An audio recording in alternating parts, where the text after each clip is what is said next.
Sonic 2 was a pleasant surprise.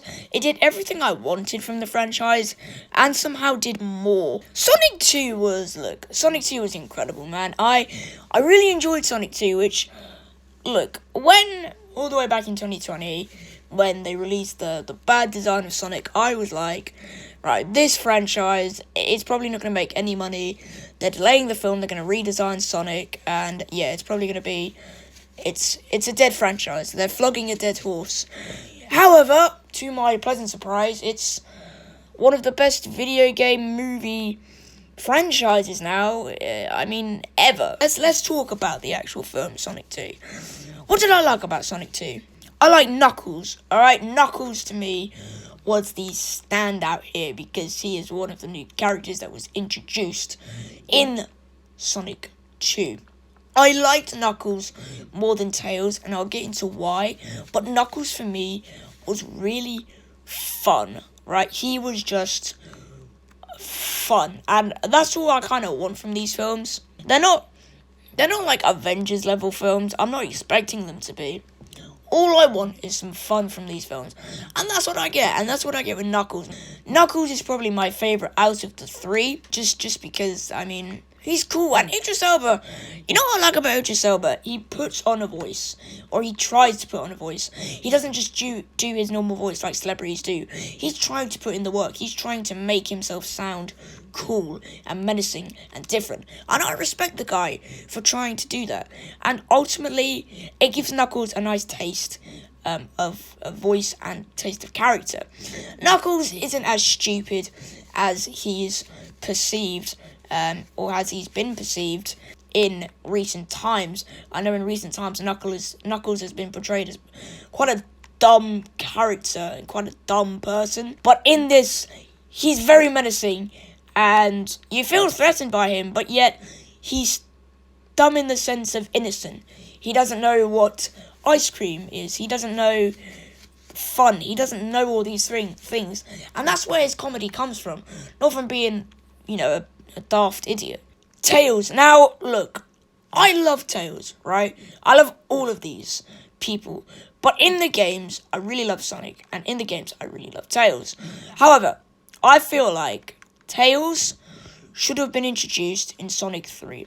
Because you're introducing two brand new characters, right? In the same film. And it's hard to balance the two characters in a 2-hour runtime. And ultimately, Tails gets sidelined for Knuckles' backstory, which I love, and makes him have, bad blood with Sonic.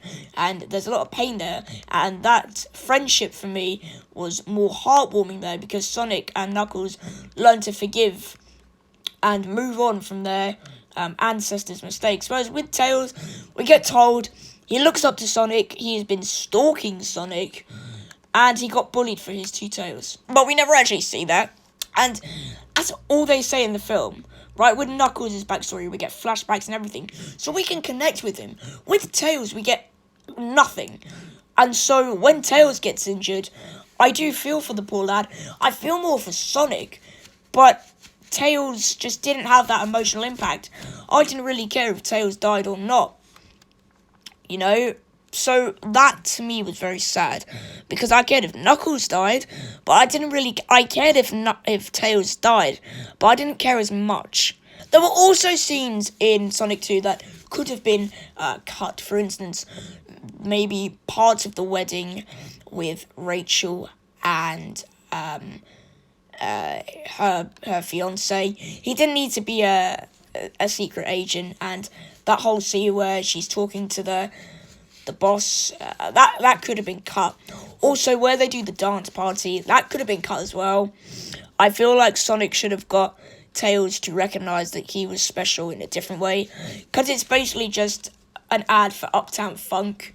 Maybe Tails could have been up against it, and the weight of the world was on his shoulders. Sonic said, look, you can do this. He's just saying to him, look, don't be scared, it's just a dance battle, which is kind of sad. But, this film cannot be perfect. The score, I like the score. I think it's better than the first film. And I like the ringtone on obviously Donut Lord's phone. That was a great Easter egg. There was a lot of Easter eggs in this film. My favourite, though, was Knuckles comes out of the portal after Robotnik has sent a signal. And he sees the quill in Robotnik's hand and he goes, "Where did you get that?" And Robotnik's like, "From a little blue menace, a hedgehog on Earth." And so he's like, "Okay." And then Knuckles, I don't know if he says something like, "Where is he?" And Robotnik goes, "I can show you the way." Which I just lost my mind because, you know, Uganda Knuckles and the meme, "Do you know the way?" I know it's a dead meme, but man, I love that meme when it was alive and well. There's a lot of Easter eggs to the original Robotnik design. Agent Stone has a screen in his coffee shop, and he's going through costumes for Robotnik, and it's Robotnik with the blue glasses, the fat suit, the gloves, everything. And I was like, wow. That could be a teaser of what's to come. Which, look, I don't know if Jim Carrey's going to return for number 3, because he's retiring, apparently, and I do believe him on this. I believe he is retiring for good. He says, "I've done enough, and I am enough." That came from Jim Carrey, and I think he's serious. Unless they say, "Look, Jim, we got an amazing script. Can you please read it? Can you please come back just for one more round?" And then I think he'll come back. But there's no way his body survived that fall. I think his brain, you know what I would like? I think his brain, Agent Stone, because he was teased and he was, you know, there. Agent Stone should get the brain of Robotnik and put it in Shadow the Hedgehog. I know a lot of fans might be opposing to this, and I still don't know how to feel about my own thought, but it could work, I guess, and so that would be the final showdown of Robotnik and Sonic, finally equal in power, you could say. So it's all or nothing, and then they could introduce Amy, because look, Shadow's coming in at number 3, and they're obviously going to introduce Amy.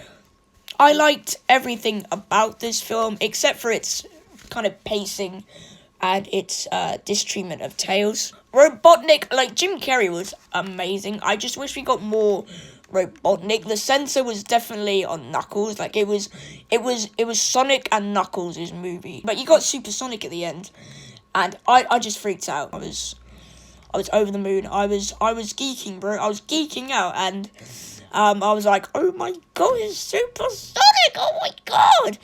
Because it was like an oh my god moment, you know? And so I hope that comes back in Sonic 3, just for a longer period of time. And Shadow. I mean, we only got a tease of him, but wow. I really hope, if they don't do, like, the Robotnik in his brain, I really hope Ben Schwartz voices Shadow as well, to show that he is literally just the opposite of Sonic. My final thoughts to wrap this video up: Sonic 2 was amazing. Definitely better than Sonic 1. Sure, there were a few pacing issues, but all in all, the film was definitely better. And it gets me so hyped for what I think will be the finale of an amazing trilogy. And we're going to get a Knuckles TV show as well. I kind of think that they should give that TV show to Tails. But look, I still love the character of Tails, and he has some great moments in the film. So all in all, Sonic 2 gets an 8 out of 10. I really liked Sonic 2.